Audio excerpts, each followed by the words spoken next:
Good evening and thank you for joining us tonight. I'm Ryan Fish. We've been taking our newscasts on the road this month, and this evening a special location on the southeast side. Pat is field anchoring tonight from Davis-Monthan Air Force Base, a unique look at a very important part of our community, Pat. Yeah, it really is, Ryan. Davis-Monthan is a vital part of Tucson and our economy, of course. Now, nearly 100 years ago, Davis-Monthan was actually a municipal airport, the nation's largest. Here's an Absolutely Arizona history of how DM became a critical part of our national defense.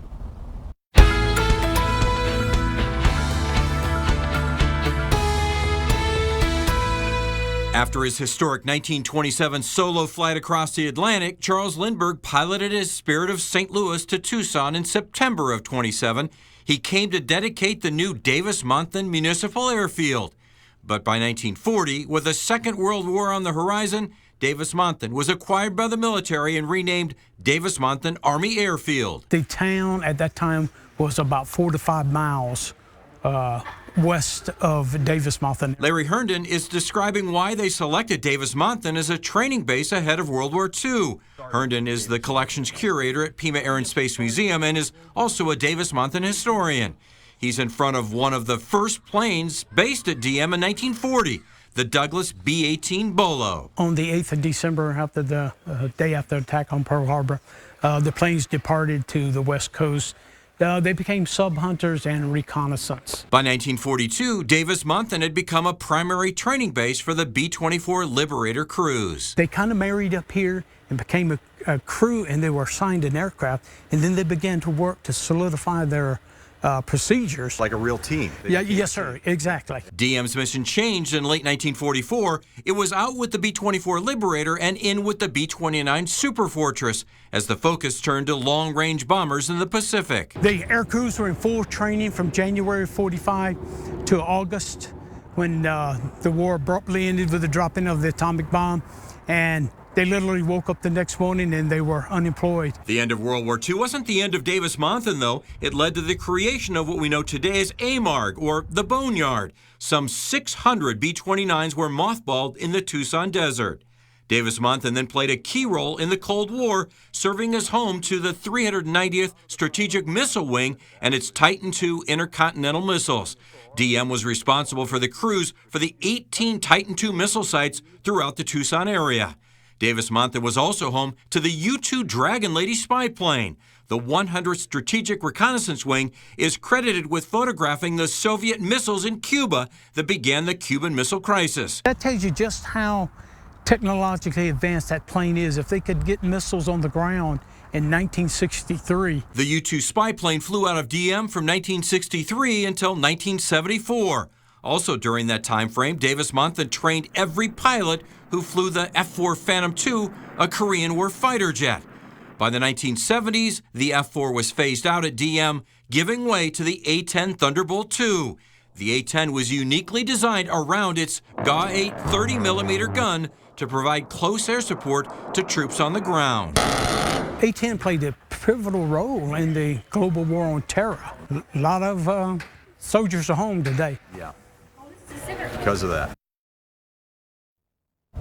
Yeah, and an emotional time for those who understand the importance of the A-10. And Craig Smith, our Southeast Side reporter, joins us now. Craig, we both heard stories about soldiers who thank the A-10 for saving their lives on the battlefield. It's an emotional time for many. You're here to talk about the future, though, of Davis-Monthan. Yes, really the future. Now, the Air Force has helped us move among several different historic aircraft on a plaza over here on Davis-Monthan. And these different aircraft really mark out different periods in the life of this base. But now DM is headed for new missions with different aircraft, and in this case, more boots on the ground. For 50 years, the A-10 has been the symbol of Davis-Monthan, lovingly called the Warthog for its ugly looks but beautiful abilities to punish bad guys and protect troops on the ground. But DM and Tucson have grown up together over close to 100 years. I like to say that there's really no difference between Tucson and Davis-Monthan. I mean, I think that Davis-Monthan is Tucson and Tucson is Davis-Monthan. Jay Bickley is a retired Air Force colonel. He served at DM and serves now as president of the DM 50, an organization that works to keep Davis-Monthan an active part of Tucson life. Southern Arizona leaders worried for years that when the Air Force retired the A-10s, DM's impact would shrink from the 16,000 jobs and $2.6 billion it adds to the regional economy now. But the Air Force says in its proposed new role in special operations, DM will have more people than it did as an A-10 base, about 1,300 more military and about 1,300 additional dependents. As the Air Force retires the A-10, you'll look up and see different aircraft, like Skywarden, based on a crop duster, but able to take on some of the A-10's role of close air support and do it from rough, remote areas. And the MC-130J, based on the C-130 cargo plane, but optimized to fly low and at night to deliver special operations troops and supplies to challenging mission sites. DM will be a training ground for some of those troops to keep them sharp for missions where they may be in small groups in close-in fights or on the ground gathering intelligence to direct air power. Whoever makes their home at the base often finds a second home at Mama Luisa's on Craycroft. Susie Elefante says it opened just short of 70 years ago. Her family has been welcoming base families since they bought the restaurant 51 years ago. You see things change, but people come and go, and then you see people come back years later and they say, oh, I was an airman at Davis-Monthan and we used to eat here all the time and I wanted to come back and try it. Now, Jay Bickley says that feeling of community support is important when an active duty airman gets deployed somewhere far away, but the family stays here.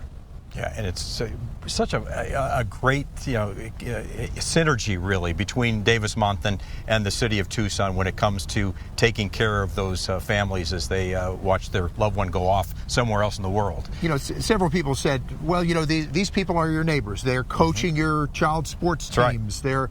They're your neighbors. They're the people you would take care of when they get deployed, and maybe they would take care of you if you had something going on in your life. And then the connection with the economy as well, as you talked about. The local restaurants here, some of them obviously were built right along here, Craycroft, in order to take advantage of the base. Susie Elefante told me the original family that opened Mama Luisa's did so because they knew the road was going to take Craycroft straight into the main gate, and back in 1956, she said that was a dirt road. Dirt road, Craycroft. right. Yeah, there's a lot of dirt roads around here. This was 5 miles outside of town when it was a municipal airport anyway. All right, Craig, thank you very much.